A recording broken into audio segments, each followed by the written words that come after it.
Meus queridos irmãos, muito boa noite. Na graça do nosso Senhor Jesus, na paz do nosso Senhor Jesus. Vamos então, irmãos, a mais uma lição do nosso discipulado. Estamos tratando, da armadura de Deus, ensinada, proposta por Paulo. E hoje nós vamos tratar, na lição 33, dos calçados do Evangelho da Paz, que se encontra em Efésios 6,15. Mas antes, vamos dar uma passada rápida no nosso slide primeiro aqui, que trata do discipulado, o convite, porém, o custo do discipulado. O convite, vinde a mim e eu vos farei pescador de homens, é uma honraria, de fato é, e a honraria todo mundo quer, mas a responsabilidade correspondente a essa honraria, essa parte aí, deixa para lá.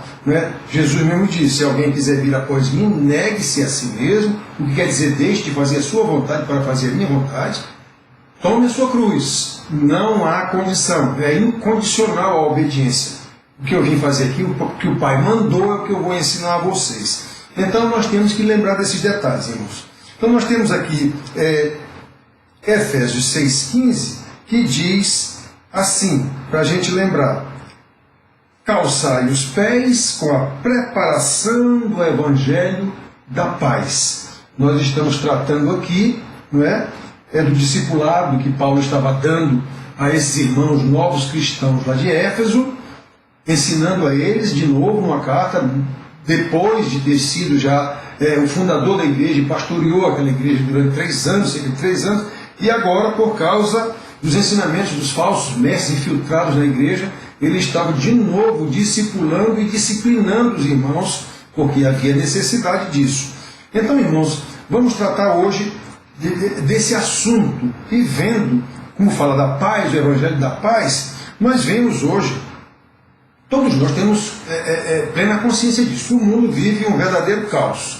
A gente sempre diz que a nossa época, mas não é toda a época foi assim. Na época de Paulo já era assim também.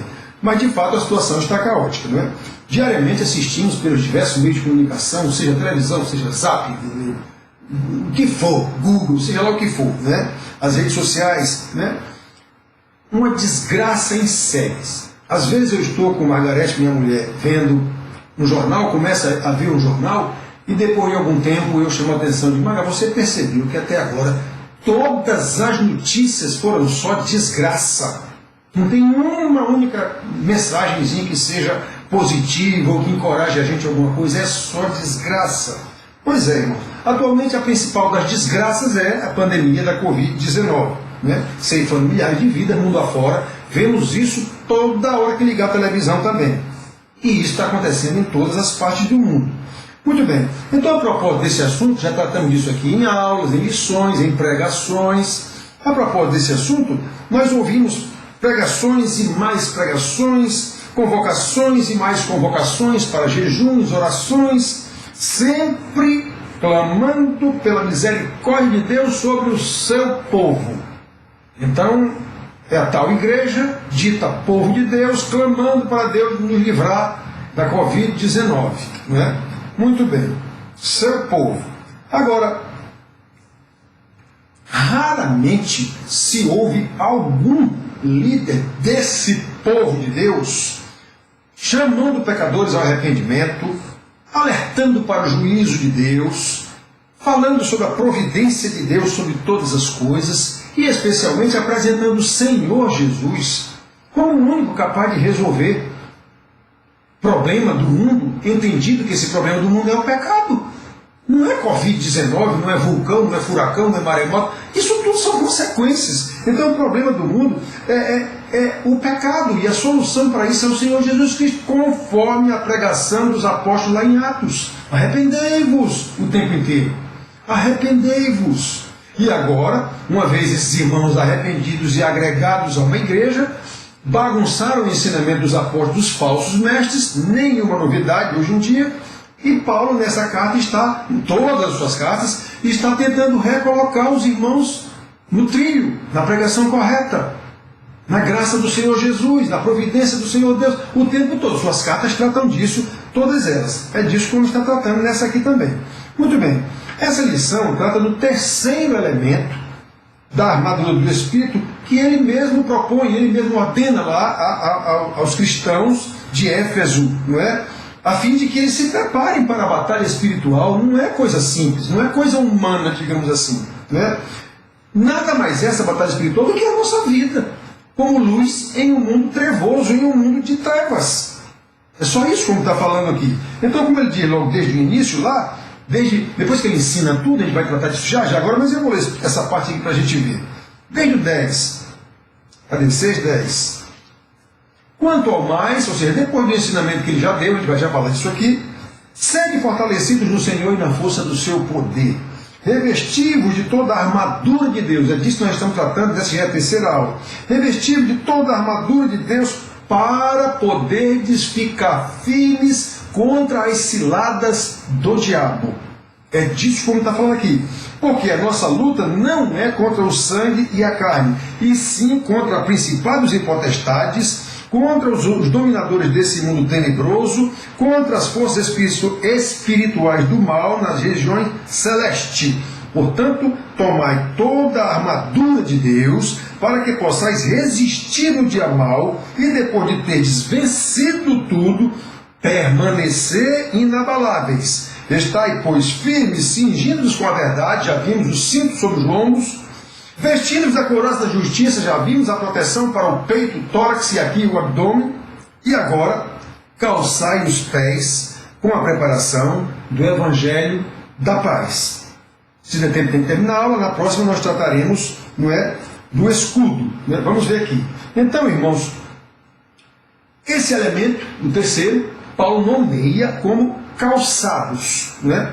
Que é, segundo ele, a preparação do Evangelho da paz. Então, irmãos, vamos acompanhar a evolução do raciocínio de Paulo na montagem dessa armadura que nos deixará preparados para a batalha espiritual.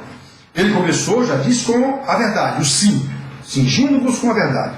Depois, ele diz para colocar a couraça da justiça. Nós estamos aqui mentalizando a armadura de um soldado. O cinto é exatamente o suporte da espada, né?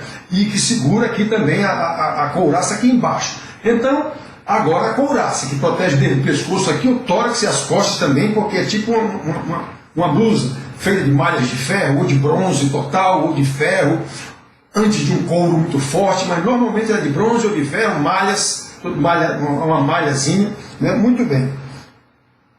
Lembre que o rei Acabe foi morto por uma flecha que passou entre as malhas da couraça. Ele estava com uma couraça, né? Agora ele chega à paz, ele chama de calçados. Ele estava olhando para um soldado romano. Observamos no texto bíblico que essas três virtudes, mas não juntas, na maioria das vezes elas são citadas juntas. Lá no Salmo 85, 10, a gente pode ver, por exemplo, no Salmo 85, 10, ele diz assim: encontraram-se a graça e a verdade, a justiça e a paz se beijaram. Olha, como tem a graça, tem a verdade, a justiça e a paz.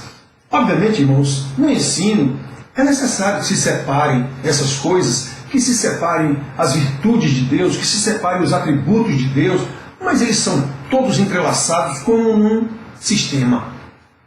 Como um sistema. Não há graça de Deus sem que haja a sua justiça, o seu juízo. Tem que haver, senão Deus seria injusto. Então, não há misericórdia de Deus sem que haja o seu juízo. Para ensinar, a gente tem que separar. Mas eles são todos interligados. Então, você vê que nesse salmo aqui ele fala da graça, fala da graça, fala da... Cadê o 10? A graça, a verdade, a justiça e a paz. Nós já falamos da verdade, já falamos da justiça e agora falamos da paz. São todos virtudes de Deus, né? Maravilha de Deus que ele nos concede. Então, em Isaías 48, 18, está escrito assim. Vamos ver de novo aqui, porque tem mais um detalhe para se ver aqui em Isaías. Em 48, 18, está escrito assim: ah, se tivesses dado ouvidos aos meus mandamentos. É Deus falando para Jerusalém, para Israel. Então seria a tua paz, como um rio, e a tua justiça como as ondas do mar. Quem já viu um rio, vê aquele rio ali descendo de acordo com a gravidade, não há quem impeça, a não ser uma barragem, mas um dia essa barragem vai passar por cima de algum jeito, essa água vai chegar no mar. Foi assim que Deus determinou. Então a paz de um rio, se o homem interferir, essa paz ele vai desaguar no mar. Do mesmo jeito que a justiça, como as ondas do mar, elas vêm ali coordenadas pelo próprio vento, pelo próprio Deus, não falha. Não falha, nesse sentido que ele é a justiça de Deus, não falha. Então, repare que são atributos de Deus que nós vemos aqui juntos na Bíblia. Se temos a verdade e a justiça, não há como a paz ficar de fora. Então, já sem a verdade e a justiça, não há paz. Sem a verdade e a justiça, não há paz. Aqui mesmo nesse texto de Isaías, nós vemos lá no versículo 22, logo adiante, ele está falando aqui a Israel, dizendo que ele vai tirar Israel dali, da situação em que estava. Aí, mas para os perversos, no caso aqui ele estava falando de Babilônia, né, repreendendo a infidelidade de Israel, de quem oprimia Israel. Mas ele diz assim, para os perversos, todavia, não há paz, diz o Senhor. Inclusive para vocês, Israel, se estiverem vivendo de forma perversa, como Deus mesmo os atribulou de tudo quanto é forma por causa da sua perversidade. Então, reparem, irmãos, nós vemos aqui claramente, sem a verdade e a justiça, não há paz. Porém, se temos a verdade e a justiça, não há como a paz faltar nesse processo aí, ficar de fora desse processo aí. Então, vamos seguindo aqui. Como Paulo montou essa armadura com base na figura de um soldado romano que estava lá ao lado dele, né? Algumas informações sobre as sandálias do soldado, ele já falou do cinto, a verdade ele estava vendo lá o cinto do soldado, abraçando aqui os seus rins, como nós já vimos, o seu abdômen, já vimos a couraça que protege todo o peito e o abdômen do soldado, né? E ele está olhando lá. Agora ele falou das sandálias. As sandálias do soldado romano. Hoje no nosso exército é um coturno. Naquele tempo eram sandálias. Então é necessário que sobre essas sandálias a gente tenha algumas informações sobre elas para melhorar o entendimento do ensino de Paulo.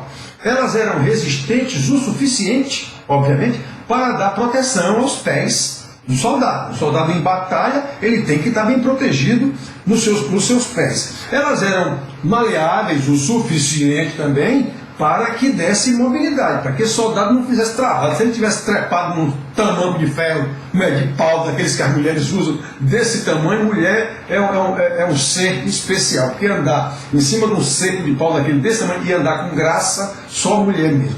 Então, irmãos, olha, ele tinha que ter um calçado que fosse maleável para facilitar seu deslocamento, né, sua mobilidade. E essas sandálias tinham cravos. As nossas chuteiras de jogador de futebol hoje não foram eles que inventaram, não. Os soldados romanos já tinham cravos nas suas sandálias para evitar que eles escorregassem em terreno lamacento. Às vezes a guerra se dava em terreno lamacento. Em lugar de descida, coisa desse tipo, eles tinham cravos no solado dessas sandálias para lhes dar firmeza, né, aos pés, mesmo em terreno lamacento. Então, olha só, os romanos eram muito bem preparados para a guerra. Portanto, quando Paulo diz, calçai os pés com a preparação do Evangelho da Paz, é no sentido de que estejamos preparados para a batalha, com os pés bem protegidos, com os pés ágeis para se deslocar, se for o caso, e firmes para não escorregar, no momento em que testemunhamos do Evangelho da salvação do nosso Senhor Jesus com o nosso testemunho de vida, né? Assim como estavam preparados os soldados romanos para qualquer batalha em qualquer campo, Paulo está querendo dizer aqui para aqueles irmãos a quem ele escreveu em Éfeso e a nós, que nós devemos estar preparados também assim. Outra informação que a gente precisa saber é que, especialmente na época de Paulo, os pés era o principal órgão e meio de deslocamento. Paulo andava a pé de uma cidade daquela para outra. Não tinha cavalo, não tinha camelo. Normalmente quem tinha isso não era todo mundo que tinha. Não é? Então, a viagem das pessoas naquele tempo, a viagem de Israel, quando se deslocava para Jerusalém, que eles iam cantando aqueles cantos de romagem, os salmos, tem vários salmos, era a pé. Era a pé. Então o pé tem que estar muito bem preparado. Lembre, os israelitas, quando Deus os tirou, os hebreus ainda, quando Deus os tirou do Egito, diz lá o texto que nos 40 anos em que eles se deslocaram pelo deserto, suas sandálias nunca se desgastaram. Deus sempre as manteve em condição deles andarem, né, de forma confortável como eles andavam naquela época. Hoje nós teríamos um tênis Nike, né? Então, irmãos, essa realidade nos remete também, negócio do andar, nos remete também ao profeta Isaías, que diz: quão formosos são sobre os montes os pés do que anuncia as boas novas, que faz ouvir a paz. Olha a paz, que paz é essa? O Evangelho, que faz ouvir a paz, que anuncia coisas boas, que faz ouvir a salvação, que diz a Sião: o teu Deus reina. Isaías 52:7. Deus aqui, irmãos, está se referindo aos seus profetas que levavam a sua palavra a Jerusalém, a Israel. O que eu já vi na minha vida, pastores, os tais missionários ou missiólogos, usar esse versículo aqui como uma ordem para ir pregar o evangelho ao mundo, não. Deus está falando aqui exclusivamente para Israel e falando que os seus profetas vão levar essa mensagem que ele mandou para Israel, mensagem de paz, porque ele ia tirar Israel, como ele sempre prometeu, ele ia tirar Israel da opressão em que ela estava, que ele mesmo colocou, né? Então é disso que ele está falando aqui. Ele não está falando aqui de missões coisa nenhuma, está falando aqui da pregação que Deus mandava para o seu próprio povo. Um dia a gente trata de aula sobre esse negócio de missões, que eu não concordo de jeito nenhum. Não vejo na Bíblia a forma como as igrejas tratam missões. Na verdade é comércio, é paróquia. Por que uma igreja não faz missões junto com a outra? Porque de quem serão os frutos? Que frutos? Pessoas controladas, pessoas que contribuem, são esses os frutos. Uma igreja não faz missões junto com a outra. Então tem coisa errada aí, uma das duas está errada. Que evangelho eles estão levando? Se um não pode levar junto com a outra, tem coisa errada aí. Então, sem dúvida nenhuma, um dia trataremos dessa aula, de uma aula desse tipo com vocês, né? Então, irmãos, essa preparação do Evangelho da Paz também nos aponta para a necessidade e a responsabilidade do discipulado. O que é que nós vamos entregar? Como Deus disse agora, que se tratando dos seus profetas, eles iam levar a paz, eles iam levar a palavra de Deus. Profeta nenhum de Deus foi entregar a palavra errada. Até tentou não entregar, como foi o caso de Jonas. Deu no que deu, não é? Mas os falsos profetas, esses sim, sempre deturpavam a pregação de Deus no sentido de agradar aos reis, especialmente, né? Babões de reis, especialmente. Não há nenhuma novidade nisso, hoje também é assim, né? Então, irmãos, nós temos que lembrar disso. A necessidade do discipulado, para que quem for testemunhar do Senhor Jesus seja uma testemunha fiel. Se alguém é chamado para pastor mestre, que vai ensinar fielmente a palavra de Deus com integridade.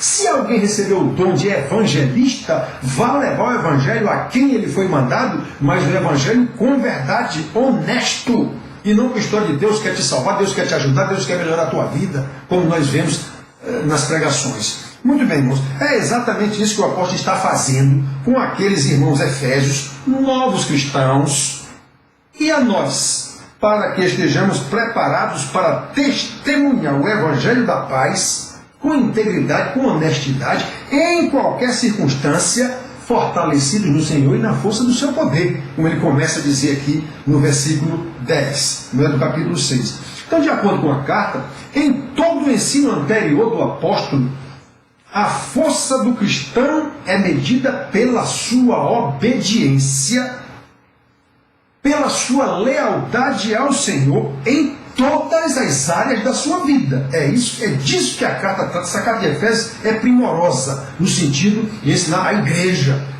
Essa é a carta da igreja, como o corpo de Cristo. E Colossenses, que é a irmã gêmea dela, é a carta que trata de Cristo como cabeça do corpo. Então, irmãos, olhem só. Aqui nós podemos ver o exemplo de Jesus, né? Jesus, lá em Mateus, nós vimos, se eu não me engano, não sei se foi na lição passada, nós vimos aqui que os discípulos estavam, ou foi na pregação do domingo, não lembro direito, eu acho que foi na pregação do domingo, os discípulos estavam preocupados com o que comer, com o que beber, com o que vestir. Necessidades básicas, elementares do ser humano. Jesus, no entanto, disse, olha, não se preocupe com isso não. Vocês devem buscar, em primeiro lugar, o reino de Deus e a sua justiça. Foi na aula passada que falamos sobre a couraça da justiça. Muito bem, Jesus disse para eles, olha, peraí, não é assim não, vocês estão equivocados. Não é esse o primeiro lugar na sua pauta, na sua agenda. Então, nós vemos também, né, o próprio Senhor Jesus, lá em João 4,34, lá no poço com a mulher samaritana, quando os discípulos foram buscar alimento para ele lá e voltaram e viu que ele não estava com fome, digamos assim, ou pelo menos não demonstrou fome, o que o Senhor Jesus diz? Ele diz, João 4,34, ele disse, a minha comida consiste em fazer a vontade daquele que me enviou e realizar a sua obra. Então o que o Senhor Jesus ensinou a ele a buscar em primeiro lugar o reino de Deus, a sua justiça. Não se preocupem primeiro com o que comeu, o que bebeu, o que vestiu. Não é esse o primeiro ponto da sua agenda. Deve ser a justiça de Deus. Ele provou aqui na própria vida. Os discípulos foram comprar comida e foram mesmo. E quando chegaram, o homem estava tranquilo ali, pregou para a mulher tudo. E ele disse, olha,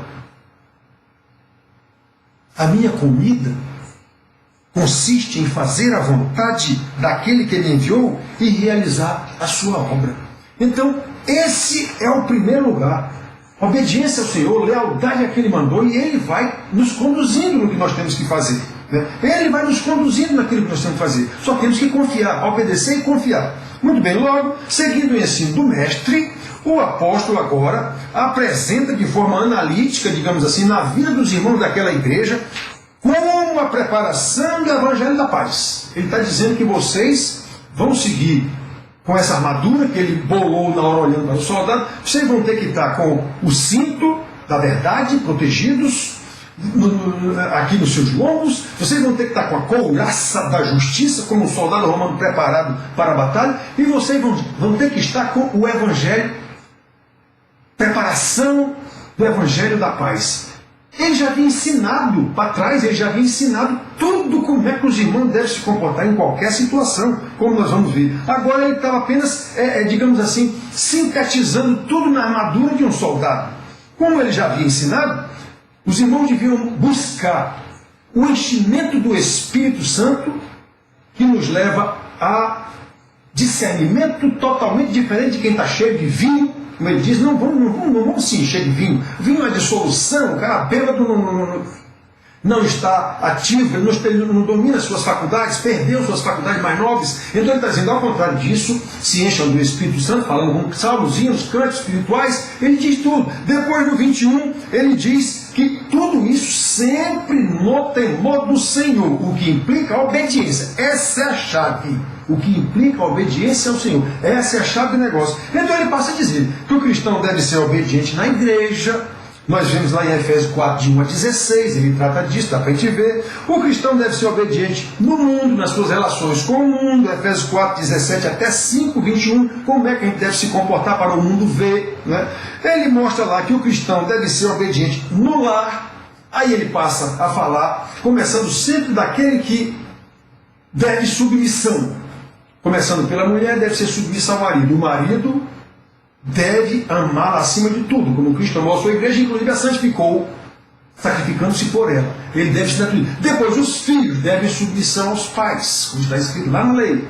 Os pais devem ensinar aos filhos, como está escrito lá na lei. Tudo isso está na lei. A mulher, o marido está na lei, filhos, pais está na lei. E depois, servos que devem submissão ao seu senhor, também, ele deve ser obediente no lar. E aqui nós separamos que ele deve ser obediente no trabalho, embora naquele tempo não estava separado, não. O que ele ensinava a mulher, marido, filho, pais e servos senhores era no mesmo contexto, porque naquele tempo não tinha empregado como a gente tem hoje, com carteira assinada, eram escravos mesmo. Mas assim mesmo para a gente entender, ele também separa isso. Então, no lar, do 5:22 até o 6:4, do cristão, ser obediente no seu trabalho, para a gente entender. Está lá em Efésios 6, capítulo 5, até o capítulo 6, versículo 5 até o 9. Muito bem, irmãos. Esta é a lógica do discipulado. Se fomos chamados pelo Mestre, vemos aqui que Paulo apenas destrinchou o que Jesus disse, ele destrinchou no ambiente de uma família, envolvendo todas as pessoas da família, como deve andar a igreja, os irmãos na igreja, como deve ser obediente na igreja, como deve ser obediente no mundo das suas relações, como deve ser obediente na família, na sua casa, como deve ser obediente no trabalho. É isso, no temor do Senhor. Tudo no temor do Senhor. Então você tem que estar calçado, ele olhando para a armadura, você tem que estar calçado com a preparação do Evangelho da paz. Deixe-vos a minha paz, a gente vai ver tudo isso mais para frente ainda, deixe-vos a minha paz. Então, nós já vimos, quem tem a verdade, quem tem a justiça, obrigatoriamente terá a paz. Nós vamos ver que são componentes de uma armadura, e a armadura ela tem que estar completa. Se estiver faltando alguma parte, se o cidadão for para a guerra paramentado, com capacete, mas estiver descalço, vai dar problema. Ele vai escorregar, vai pisar num toco, num prego não quem tinha na época, mas em alguma coisa, não vai dar certo para ele. Tá certo, irmãos? Então, olha só, nós devemos andar, né, se fomos chamados, vinde a mim, que eu vos farei pescadores de homens. Sim, mas aí, quem quiser vir após mim, negue-se a si mesmo, tome a sua cruz e siga. Então, nós temos que andar segundo os ensinamentos do Mestre. Senão, irmãos, é total hipocrisia se dizer crente, se dizer discípulo de Jesus. Total hipocrisia, o que não é nenhuma novidade. Já falei aqui numa pregação, a nossa cultura brasileira, especialmente, é uma cultura hipócrita, totalmente hipócrita, inclusive a igreja.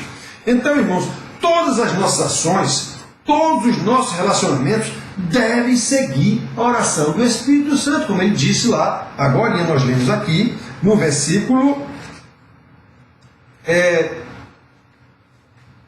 18, já lemos aqui, e não os embriagueis com vinho, no qual há dissolução, mas enchei-vos do Espírito.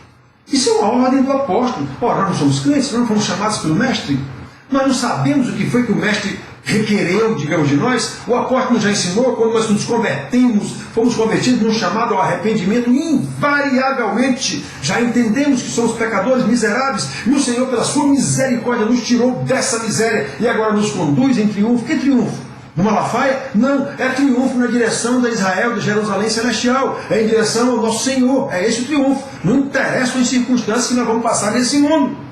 Não interessam. Nós temos que estar preparados para testemunhar do Evangelho da paz do nosso Senhor, que nos alcançou.